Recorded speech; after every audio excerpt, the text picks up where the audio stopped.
So guys, if you've got any questions,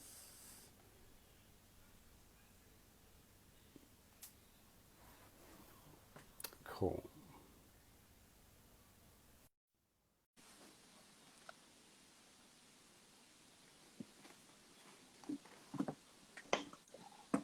Cool. Thank you for your time, man. I know your time is precious. And I know that your phone probably has 48 missed calls for people trying to get appointments. I love that. I was watching a video that you posted the other day, well, on your channel, your YouTube channel. Yeah. And you was talking about the breakdown of the finances with the shop. Oh, oh, the struggle is real. The struggle is real, that's it. And you know what? I was shocked because I was like, you were being so real. But secondly, I was so thankful that you were being so real. Yeah, yeah. Because it can look so pretty and it can look so amazing. But behind the scenes, people don't know the realness of what's going on. And, you know, with our platform, with the Sit Down, that's what we're about. We're about going behind the scenes and sitting down with the people to find out really what's going on. Tell me, what was that experience like for you financially? And if that is, are you out of the woods? Is that still an ongoing thing that you're working with? Tell me, for those who haven't watched it, tell me the realities of opening up your own shop and the finances that come with that, the struggle of the finances. The struggle, yeah, the struggle is real. Just as a quick, plug, go get my book, Shaping Up Culture. Yes, on my website. Shaping Up Culture. It talks about it in there. I got a chapter called The Struggle is Real, and it talks about finances and the real finances. I thought it was important, first of all, to put that out there because nobody puts out the real things when things are actually going on. I always find that, and that's how I even start off, I think, the vlog, and I start it off even in my book, in that chapter where I say, people always talk about the struggle when they're way out of it. But I always feel like, why don't you talk about it when you're in it? Are you embarrassed that you feel like you might not get out of it? Yeah. You don't want people to know it at the time. But then when they're out of it, loads of people are like, I always believed and I always had faith. And it's like, if you had that belief and that faith, you would have talked about it at the time because you believe you're coming out of it.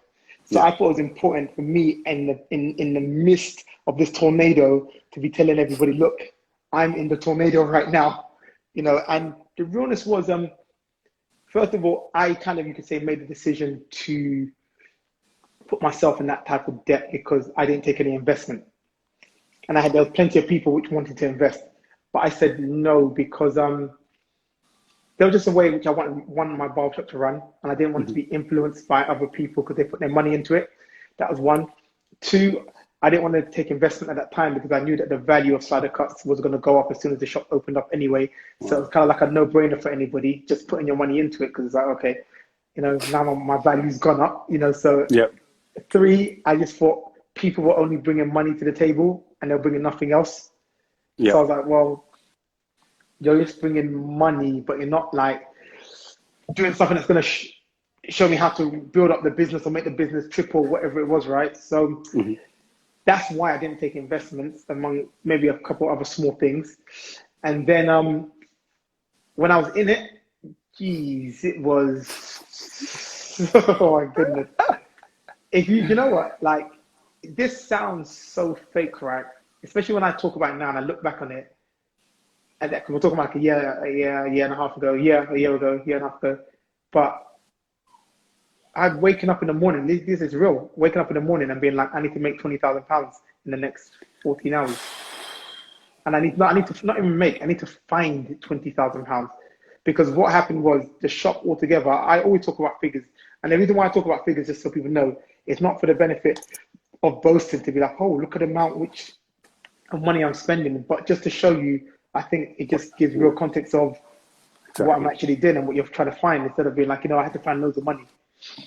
Altogether, the shop cost me, the lease was like £60,000 to get the lease. The works on the shop cost about £70,000. Wow. But then those builders took all the money and then they bumped me and they didn't finish the job. So then I had to spend another £30,000 to get another set of builders in to come and finish it. And then there were loads of things which the original guys done, which meant I had to keep on adding money to it. So altogether, it felt like I spent like between 180 and 200 grand, right? So even when the shop was open, things were going wrong. Like the roof, which I bought and I paid for a new roof, wasn't done properly. So it's raining and it's all coming through. So it's like, wow, I need to spend I need another £10,000 and I need it now because the rain's coming through. Yeah. And it's all set up in there if the rain keeps coming through. So when I'm talking about real like pressure on the brain, you know, to find money, and then also when you're finding the money, I still have to pay all this money back. So let me show you also, when I say I spent like about 180, right? That's how much I spent. We're not talking about the interest. With the interest, we're talking about another 60 to 80,000 pounds. But I took out high interest loans and stuff like that.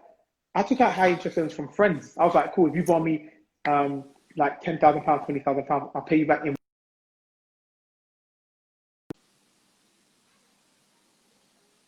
You know, so I was paying you interest to bridge a loan for me while I'm waiting for this company to give me a loan, which I'm gonna have to pay interest on as well. Yeah. And the reason I was doing all these things there, I was like, this is what I've got to do to hold 100% on my business. And the way I saw it is the interest I was paying, whether it was 60 to 80 to £100,000, which it might be, that interest was me buying 100% of my business. Love it. That's and amazing. If I value my business and I think it's worth that, then I should be willing to spend that money. Yeah. So I was waking up in the morning, I was like, oh, right, the builders, right, it's the next payment for the builders, it's £20,000 today. Oh my goodness, what am I gonna do? When you're against the ropes, you know when they say, pressure turns coal into diamonds. Yeah. It's true. When you're under pressure, right, you can fold or you can fight. If you choose to fight, the things you find. So, and I'll tell you some of the things I've done. I went like with these kind of like payday loans type things. I took about 3 of those loans, where it's like, borrow £10,000 and it comes within 24 hours. Mm-hmm. But then, on that £10,000, you're going to pay back like £10,000.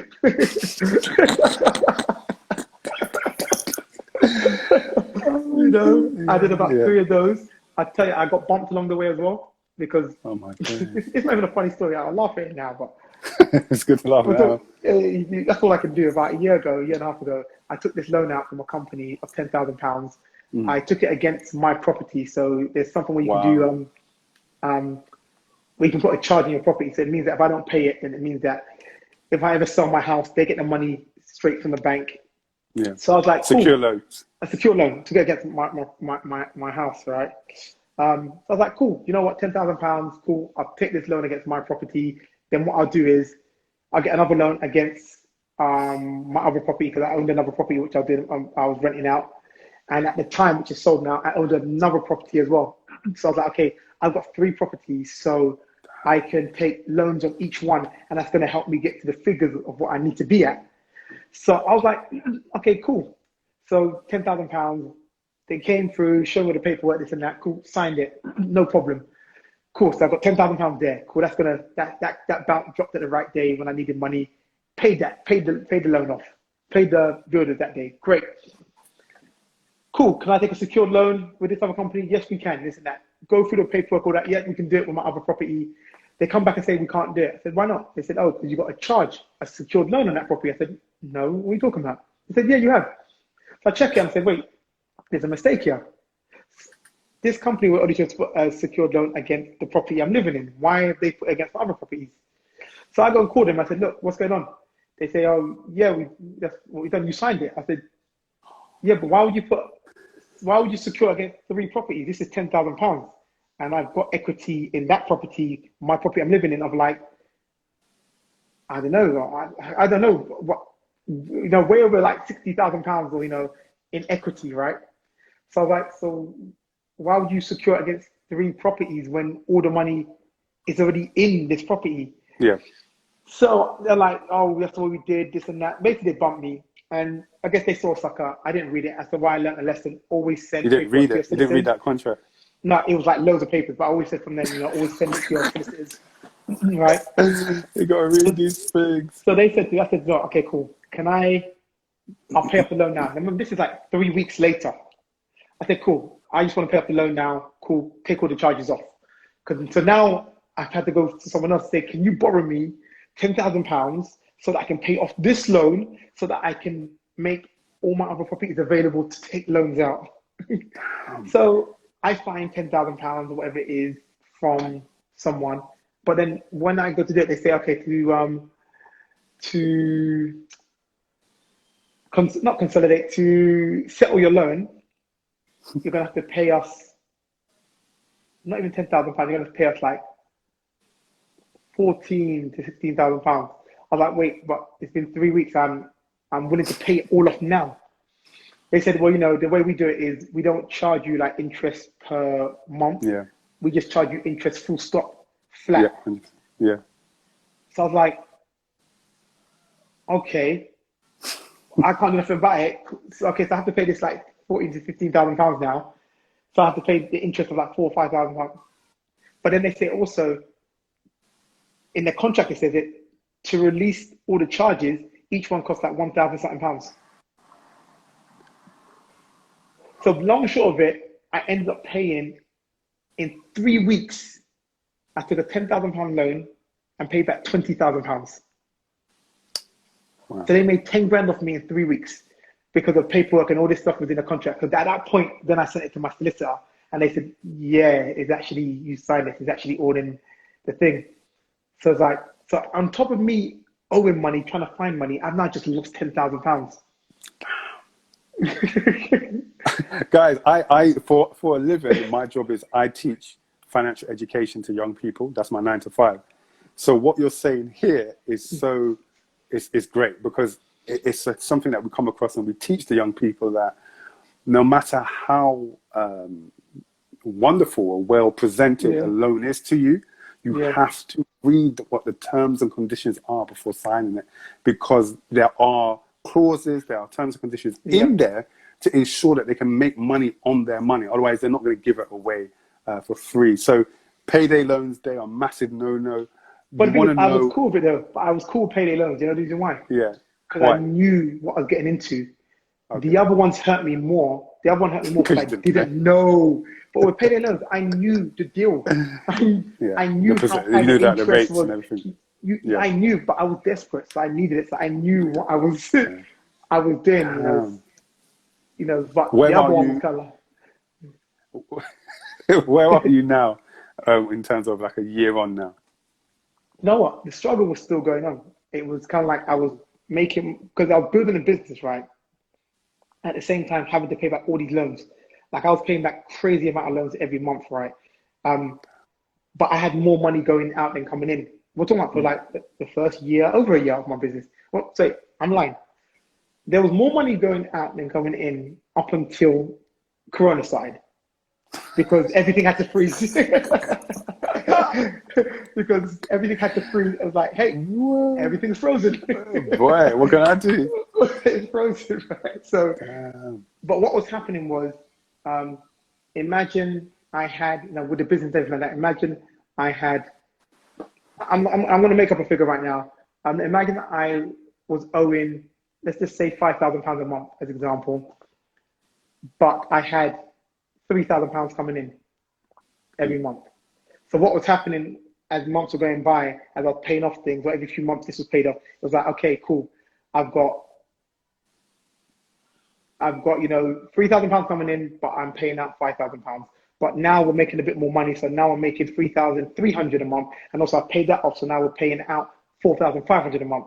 So what was happening slowly and gradually, this was happening. The amount which I was paying out and the amount I was making, this is the amount I'm making, this is the amount I'm paying out. It was doing this, and it was coming, but I was still having more money going out every month. So I kept on refinancing every month, and this is why I wasn't getting out of my credit cards, because it's like, I paid off my credit card, but I'm taking the money right back out in cash. I need to pay that loan and that loan and this loan. So my credit card was staying just at the brink. My credit is shocking. It's super poor. It's like, but my eyes are set on the goals, because it's kind of like, I know why I've done this. And all this money I owe, I don't owe it because I went and bought myself a car, or because I went and bought, a t-shirt, or I was having, a couple of nights out. There's reasons. The reason why I was in so much debt was, one, because of the property I'm living in now. Because right before I did the business, I just bought this property, which is my family home to live in, which I had to find a lot of money for. I had to deposit a lot of money. And then I did the shop. You know, if I'm being honest, right, I'm going to be real with you guys. I'm going to tell you the type of debt I put myself in from buying the house to doing the shop. It was like £350,000. So a house. Because basically, in buying a house, because I had to buy it at the time on a buy to let, they made me put down £150,000. And then when I was in the shop, it was like I paid about 180 to 200, and this was all in the space of 6 months, 7 months, on that. You know, These numbers are so hurting. and they are. So Mad. I talk about these real figures because I don't want. It's not boasting. It's not in any way. It's actually just being like, this was actually what's happening. Yeah. And in getting the money, I just borrowed it. It's not like it's not like I'm gonna be like, yeah, you know what, casual. I just went into the, into my stash and did, no, I just I borrowed all the money. I did payday loans. I borrowed money off people. I borrowed money off my mother-in-law. I borrowed money off my brother. I borrowed money off my sister-in-law. I borrowed, I maxed out my credit cards. I had 30 grand worth of credit cards. I maxed it all out. Took all that money off, all that money, take it, I need that for something. I said the payday loans, I done loans against my property, which I lost. So I had 3 properties. So I was like, okay, took a secured loan. Okay, 60,000 on that property. Okay, the other property, what can I get from that one? What, 30, 40,000 pounds? Cool.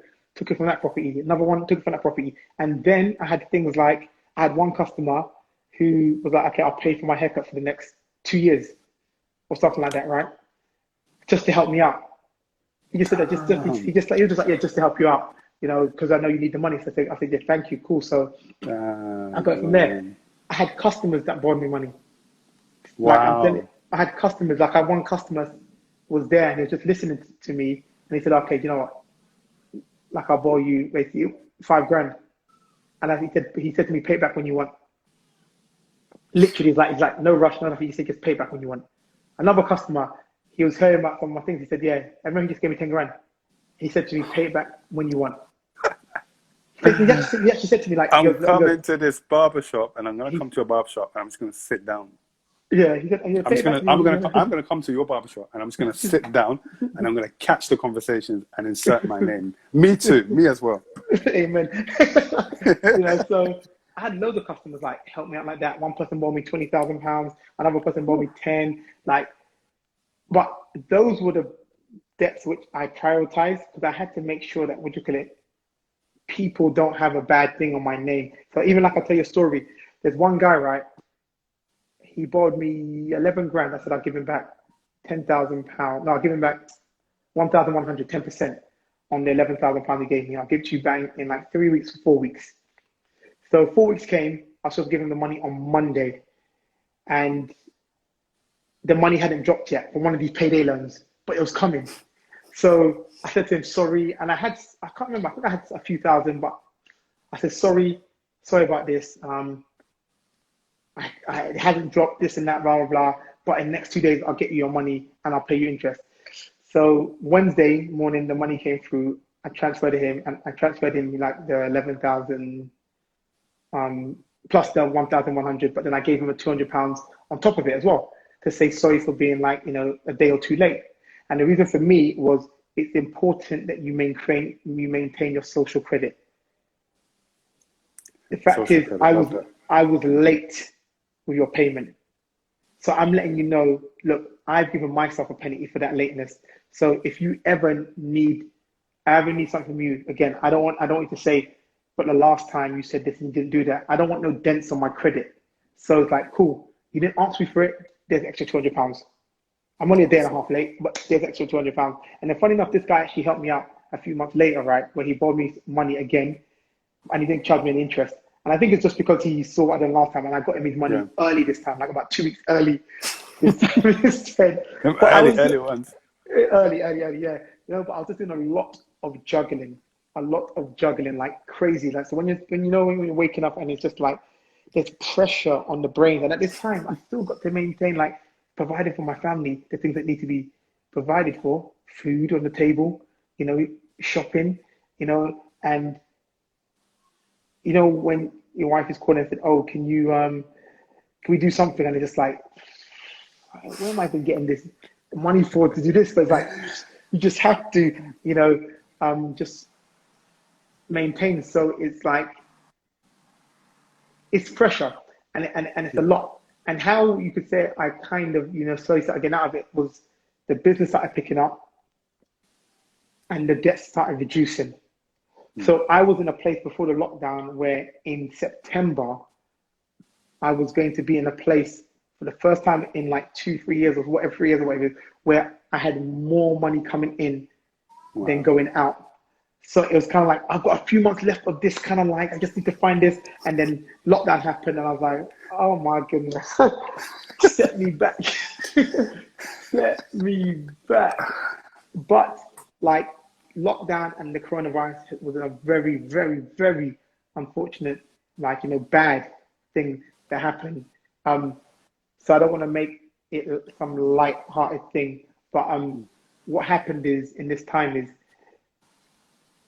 because I've been trying to get loans. So basically what was happening is, if I was able to get a secured loan or just a loan, right, I could be paying out less but I was asking loads of companies, can you borrow me money? And I was showing them the figures. Look, if you borrow me like this, like £60,000, £70,000, £80,000 over the next, 5 to 8 years, as an example, I will have this much going out then, but I have more coming in. Yeah. But it was like, no, your credit, your this, your that, blah, blah, blah. Then this situation happened, and then companies started offering people loans because the government told them to. And that was my kind of saving grace, because it meant I got these loans which they weren't going to give me before. And I just paid him off, paid him off, paid him off, paid him off, paid him off, paid that off. And then it's kind of like, okay, now I'm in a place where I've paid off all the payday loans.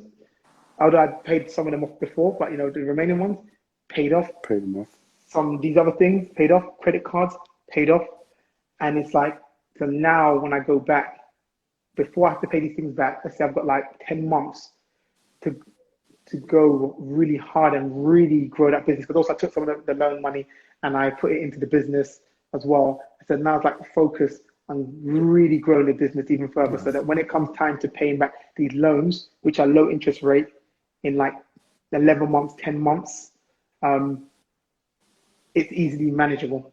But also, right now, when I go back, what's going to happen is I'm going to have more money coming in than going out, because obviously I've used these loans to pay back a lot of these things, and I have all this money. So what I've said is, I owe one more person money who hasn't been stressing me about it. He's actually, in a weird way, I think he's actually, funny enough, I think he was on this live today, funny enough. He'll hate me saying that as well. I saw him pop up.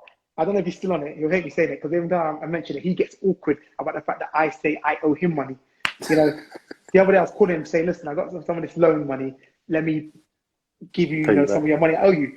And he's just kind of like, nah, because he goes, make sure, and he's been so nice to me. He said, make sure you pay all the money that's charging you interest. He goes, don't pay me. I'm not charging you interest. He goes, pay everything that's paying you interest, and then come and see me. So I'm going to make sure that what I'm going to do now is I'm going to set up this kind of like savings account. And because I've got extra money coming in, don't be silly just to be like, oh, I've got all this money in. Start putting that money into the account, so that when I'm paying back this money next year, and I'm paying back this guy especially as well, I've got like money now. I'm there. To do that. Yeah, so that's kind of like a brief overview of what's going on. Bro, thank you. Because like you said, like not a lot of people might say, I owe people, or it costs this a lot of money. But the numbers, like you said, the numbers give us context, and it helps us understand that dreams are dreams, which are great, but dreams cost money. And not everybody has the money to invest in their dreams. And sometimes you either make it or you've got to borrow it. But with what I got from you is that be in the know at all times of what you are doing and why you are doing it. If there are risks that you are going to take, make calculated risks in that process for the end goal. And so you saying these numbers and being so real and honest, I can see it in the comment section, people really, really appreciate that. So thank you so much. I'm looking at the time. I can see the time. I've got to put my daughter to bed. And I said to you 9 o'clock, so I don't want to take too much of your time. I want to give you your prize. Again, I want to thank you for being an example and just being an inspiration when you realize it and when you don't realize it. For me, just watching your journey, I love it. It's so empowering. And it's beautiful to see another black man do amazing things in our community. So please do not stop, even when it does get too much. And it is all on top. You are empowering people and you are leaving a legacy, whether you intend to or not. You're leaving a legacy in us for us to go and chase our own dreams. So because of that, because you came to 21 questions and you didn't use one pass card, you have won your very own tub of sporting waves. Bro, there's no waves coming here. I need forest something, forest cream or something like that, because there's no waves here, my friend. Who'd you go to cut your hair? Would you just always do it yourself? I did it myself. Would you ever go to anyone? Is there anyone you would let cut your hair? Yeah, like in the shop, occasionally. Okay. I'll like Elliot has cut my hair. Okay. Shannon has cut my hair. But these guys, they think I have this thing where I won't let anyone cut my hair. So they wanted to cut my hair because they think I won't let anyone. But that's not the case. The reason is I don't like working on someone else's time. I love the idea that if I want a haircut now, I can come here at 4 a.m. and cut my hair, or at 11 o'clock at night. But when you're waiting on someone else, I have to kind of like, when can you squeeze me in? And I don't even like putting people out either. I feel awkward putting people out. Yourself. So so cutting my own hair just kind of like, it's easy. I do it when I want. If I'm on a lunch break, I'll quickly cut my hair now. So that's the reason why. But they thought I had this thing where it's like, you know, you don't let other people cut hair. So they cut my hair, because they think I won't. And I'm like, you can cut my hair. It's not an issue. Yeah, it's not a thing. Yeah. Well, thank you for your time, bro. Give that sort of waves to someone who's going to use it. As I said to you, there's no waves in my life right now. So pass it on to someone with short hair. No problem. All the best for July the 4th, ladies and gentlemen. Remember, July the 4th, the store is back open. You have seen, he's put it on his live, he's spoken about it. There is a system in place. Follow the system and just get involved in the way that you can. Keep supporting Slider Cuts and the whole family. So, bro, thank you for your time.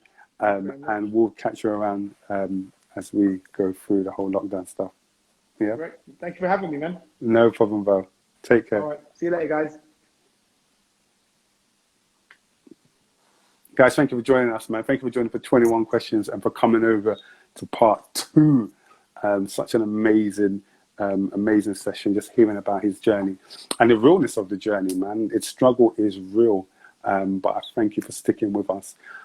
If you've never ever watched 21 Questions, if this is your first time, make sure you are checking out all the previous episodes, and you can do that through our IGTV. You can do that through our YouTube channel. You can do that through our Spotify, and also through our, Apple Podcasts, yeah.